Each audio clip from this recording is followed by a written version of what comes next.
this kind of year, it's Thanksgiving, and we're talking about giving back and helping others. And first of all, you've given Yankee fans and people in this town a lot of enjoyment, a lot of enthusiasm in just a short few months. But let's first talk about your charity preference. I know you're doing some work with the PAL. Tell me a little bit about that and why PAL? Police Athletic League is something that I looked into and got along with Models and kind of partnered up, and it's something that I was involved in when I was younger. And it's just the opportunity for the kids to deter the other way. There's a lot of opportunities, negatively being where they're at, and the Police Athletic League gets kid together and does after school things, and it's something that that kept me away from a lot of things that I could have been involved in, and it's something that I'm excited to look forward to.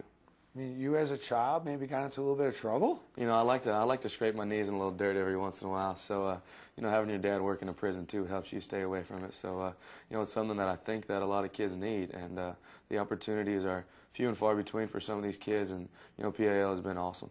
What's New York been like? What's it been like? How's that experience been? It's been good. It's definitely a little bit different than Lincoln, Nebraska, but it's been awesome. It's a different world, and I got to go outside my bubble to be comfortable, and that makes us all better people. And it's been an eye-opening experience, and it's been one that I'm looking forward to for many years. What do you do in the off season now? Is it normal compared to other off seasons? So a lot has happened in a short period for you, and the Yankees. Being a Yankee tends to do that. Yeah, exactly. But normal, I don't know if that is in my vocabulary anymore.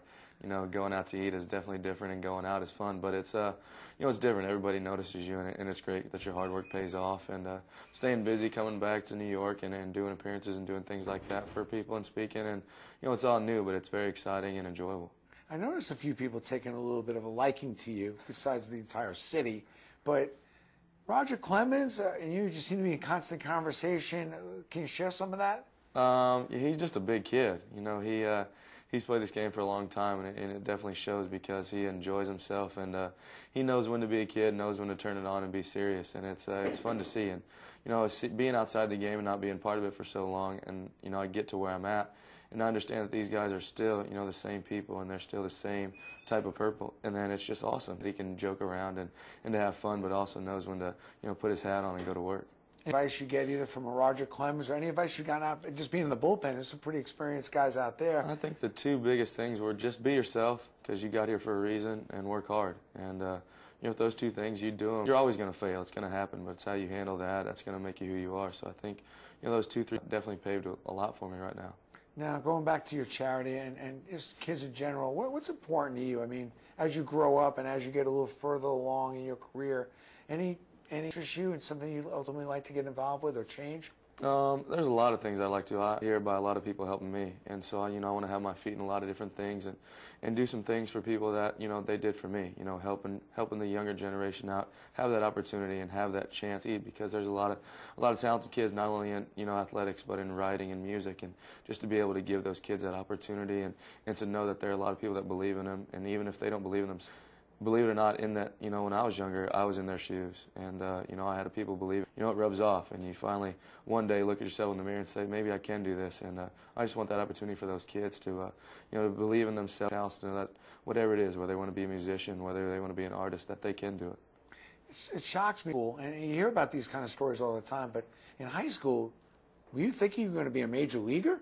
I mean, No. Because it wasn't happening for you that much in high school. No, it's always a dream, and it's always something that you want to do, but in high school, I had fun, playing baseball and wrestling and doing things like that. And, got out of high school, didn't go anywhere and played. I stayed and worked, and I definitely realized what a 9 to 5 is. And, it's not always fun, but you do it because that's what it is, and you have to help at home.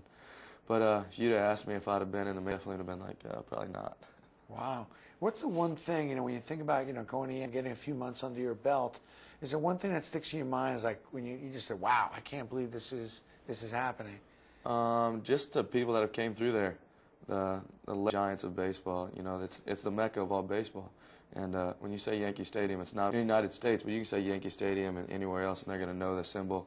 They're going to know what it stands for. They're going to know people that played. So to be able to say I dressed, next to the Munsons and next to it means a lot to me. Wow. Derek Jeter, Alex Rodriguez. Tell me a little about what has been fun working with those two guys on that side of the infield. Yeah, those two, and to know that if the ball's hit there, you're pretty much you're taken care of, and just to see the people they are, the work the field that you don't always see, and it goes a long way. and you understand that because you're a part of it, and you see it. You not only see what they do on the field, which is remarkable, but you see what they do off the field. And can you learn something from a Mariano Rivera being in the bullpen with him? That's a lot of time to spend with a guy. I mean, can you learn something from him? You know, not that long. He hasn't done too many things. I can't learn much from him, but yeah, right. He's done a lot. I mean, and I think he's helped me more off the field and just just taking care of yourself. Staying out of trouble. It's easy to get caught up. It definitely is, and you got to stay straight, stay focused here, and trust yourself, and that's what you can do. And pay attention. You always got to pay attention on and off the field, and take care of your family, and everything else will take care of itself. Wow. So, I mean, when you guys are out there in a big game, are you having just conversations about how you hold the ball, how you approach the game, how much time you should put into the game? Yeah, it's different. I mean, you ask everybody, and especially Mo, and how he prepares, and you try to take a little bit of what he does and try to take a little bit of what the next person does and make it to yourself and, make who you are. And, the first day I got out there next to him, and I'm kind of wondering what I'm doing. I'm in Toronto, and I'm sitting next to, one of the greatest, players, not only pitchers, but players to ever play this game. And questions and how to hold it and how you do this. And, it's been remarkable, and he's been great, and I'm only looking forward to it. What's the hardest thing about being Joba this offseason? This thing, probably learning to say no. I definitely have had a lot of opportunities. I've definitely had to, I've had some help from a lot of people to learn to say no. And it's being, you can be a nice guy, and I am, but you've got to, draw a line. It's, time is precious to us, and we don't get too much of it. So definitely learning to say no has probably been the hardest thing. Anything unusual in your locker? Anything that you'd find in your locker that you tend to wear or eat or drink or? Probably a ball from every level I played at, because I did a lot this year, but I can look up at the end of the day and see what I've done to get there and never forget. There's a lot of people that spend a lot of time and to get where they're at. I didn't spend too much, but I also got to remember I got here for a reason, and those levels that I played at is definitely the reason I got here. If I'm not reading you wrong, you're a very humble guy, though. I mean, very grounded.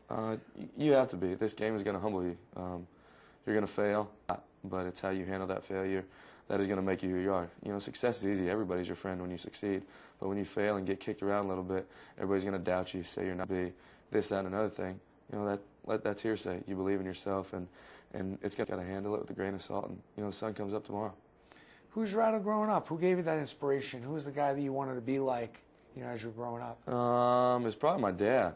As far as idol and seeing what he went through and being the person that he is, and never asking why or never complaining about it. It's easy to complain and take things for granted, but when it's taken away, you definitely look in the mirror and get a kick in the face to know that this all can be ended. So you have to live it up, enjoy it, and make the most of it that you can.